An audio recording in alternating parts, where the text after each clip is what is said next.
मित्रांनो, आपण कोणत्याही पक्षाचे समर्थक नाहीत किंवा कोणाचेही विरोधक नाहीत. जो चुकला त्याच्या विरोधामध्ये आपण आहोत. ज्यांनी शिवराय फुले शाहू आंबेडकर वारकरी साधू संत ही लाईन क्रॉस केली, सोडली, आपण त्याच्या विरोधामध्ये आहोत. काल नितीन चंदन शिवे यांचा व्हिडिओ प्रचंड व्हायरल झाला. उद्धव ठाकरे यांच्या मंचावरून त्यांनी जे भाषण केलं ते अप्रतिम होतं आणि सगळ्या मेनस्ट्रीम मीडियाने ते भाषण उचललं, प्रचंड व्हायरल झालं. काही लोकांनी त्यांच्यावर टीका केली. आता बघा काय असतं, नितीन चंदन शिवे हे एक तुमच्या आमच्यासारखे सर्वसामान्य कुटुंबातून वर आलेले आहेत आणि त्यांची निष्ठा आहे. छत्रपती शिवाजी महाराज, महात्मा फुले, शाहू महाराज, बाबासाहेब आंबेडकर, तुकाराम महाराज यांच्यावर त्यांची प्रचंड निष्ठा आहे आणि ती 100% खरी आहे. आता एकीकडे मोठमोठाले दिग्गज नेते आपल्या राजकारणासाठी एकमेकांची हातमिळवणी करतात. सगळी विचारधारा वगैरे सगळ्यांची ऐसी तैसी करून टाकतात आणि एकीकडे एक सर्वसामान्य माणूस ठाकरेंच्या मंचावर गेला तर नेमकं काय बिघडलं हेच मात्र महाराष्ट्राला कळायला मार्ग नाही. 70-80% लोक समर्थनामध्ये आहेत, परंतु 10-20% लोकांना हे विनाकारण आणि खास करून जे पुरोगामी म्हणवणारे आहेत या लोकांच्या पोटामध्ये दुखण्याचं काही कारण नाही.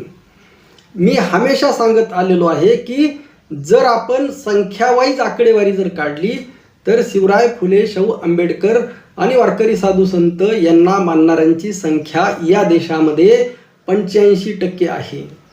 आणि मग बघा 85% म्हणजे जवळपास तुमच्याकडे स्पष्ट बहुमत आहे.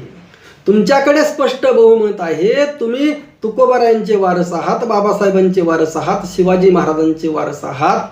मग तुम्ही घराघरात नितीन चंदन शिवे तयार करा ना, घराघरात आमचा कांबळे तयार करा. कुणी अडवलंय का? तुम्ही स्वतः नितीन चंदन शिवे व्हा. त्यांना दोष कशाला देता?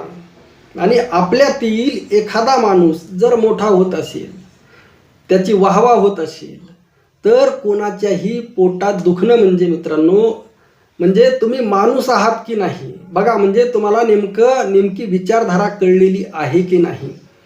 शेवटी विचारधारा कशासाठी असते? माणसासाठी असते. नीट लक्षात ठेवा. जर माणसामध्ये परिवर्तन होत असेल, तिथं जाऊन सुद्धा, त्या स्टेजवर जाऊन सुद्धा नितीन चंदन शिवे सिंडी जाणीव्याची गोष्ट करतात. तिथं जाऊन सुद्धा लक्षात घ्या.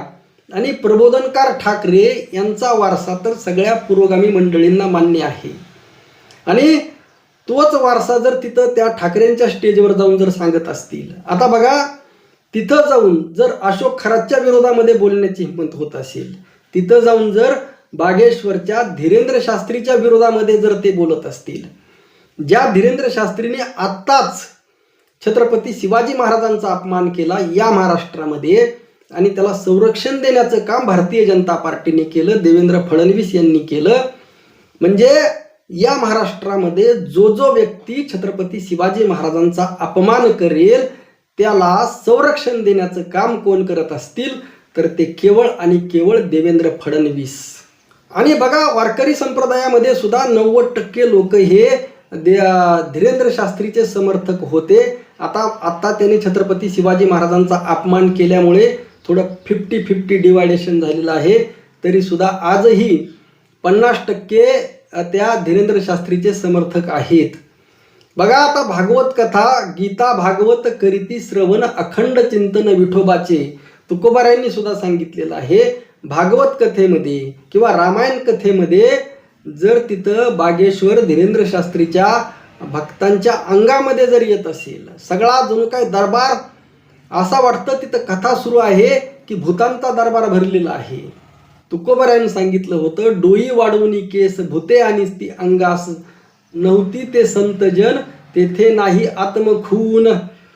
याला स्पष्टपणे तुकोबारायांनी विरोध केलेला आहे, प्रचंड टीका केलेली आहे. म्हणजे जे वारकरी संप्रदायाच्या, वारकरी साधू संतांच्या तत्वामध्ये बसत नाहीत आणि अशा लोकांना जर तुम्ही डोक्यावर घेणार असाल आणि याच वारकरी संप्रदायातील काही कीर्तनकार, काही महंत, काही मठाधिपती जर आसाराम बापू निर्दोष आहे, त्याला जेलच्या बाहेर काढा असं म्हणत असतील आणि बघा ते एक अत्यंत त्या संधीचं सोनं कशाला म्हणायचं. आज प्रत्येक गावोगाव नितीन चंदन शिवे फिरत आहेत. आजचं सोशल मीडियाचं युग आहे, त्यामुळे त्यांना मेनस्ट्रीम मीडियाने जरी नाही दाखवलं तरी सोशल मीडियाद्वारे ते लोकांपर्यंत घराघरामध्ये ऑलरेडी पोहोचलेले आहेत. परंतु त्यांचं 1 वर्षाचं काम आणि कालचं एकाच दिवसाचं भाषण इक्वल झालेलं आहे. म्हणजे आज ते प्रत्येकापर्यंत पोहोचलेले आहेत. आज हा महाराष्ट्र अण्णाजी पंताने गिळंकृत करून टाकलेला आहे. मनुवादी विचारधारेने ईडी, इन्कम टॅक्स, सीबीआय आणि ईव्हीएम मशीन, निवडणूक आयोग यांचा वापर करून लोकशाही मोडीत काढलेली आहे, संविधान मोडीत काढलेलं आहे. आणि आज संविधान मोडीत निघालेलं असताना कुणाची आठवण येत आहे? बाबासाहेब आंबेडकर यांची आठवण येत आहे, शिवाजी महाराजांची आठवण येत आहे. परंतु तुम्ही सत्तेमध्ये असताना काय केलं? आजही तुम्हाला सांगितलं ना, आजही 85% लोक या विचारधारेवर, शिवराय फुले शाहू आंबेडकर या विचारधारेवर प्रेम करणारे आहेत. परंतु तुम्ही विरोधी पक्ष नेमकं काय करत आहात? ठीक आहे, ठाकरेंचं याबाबत अभिनंदन केलं पाहिजे. त्यांनी नितीन चंदन शिवे यांना संधी दिली आणि एका दिवसामध्ये काय म्हणतात, सौ सोनार की एक लोहार की, इथं जातीचा उल्लेख नाही पण एक म्हण आहे म्हणून सांगत आहे. बघा म्हणजे इतका आपला प्रभाव किती मोठा आहे. त्यांचं RSSचं 1000 दिवसाचं काम आणि आपल्या एका सेकंदाचं काम. कारण आपल्याकडे सत्य आहे, त्यांच्याकडे काय अंधार आहे. किती जरी अंधार असला तरी त्यामध्ये सूर्याचा एक किरण तो सगळा अंधार नाहीसा करत असतो. ती ऊर्जा आपल्याकडे आहे, ती प्रेरणा आपल्याकडे आहे. सगळे आपण माणसं एक आहोत, आपले विचार भरकटलेले आहेत. आज महाराष्ट्र बुवाबाबांच्या, अशोक खरातने महाराष्ट्र सुधारलेला नाही. आताच पुण्यामध्ये मिश्रा नावाचा कोणीतरी तो सापडला.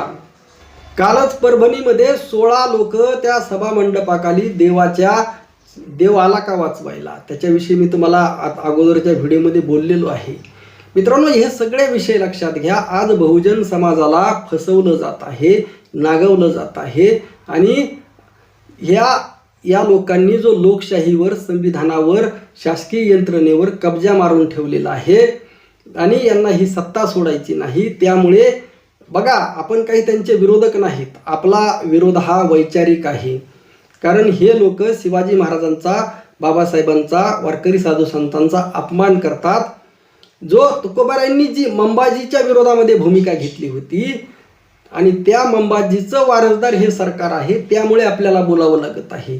त्यांच्यामध्ये जरी परिवर्तन झालं, ते केवळ वरवर दाखवण्यासाठी महामानवांचं नाव घेतात, साधू संतांचं नाव घेतात.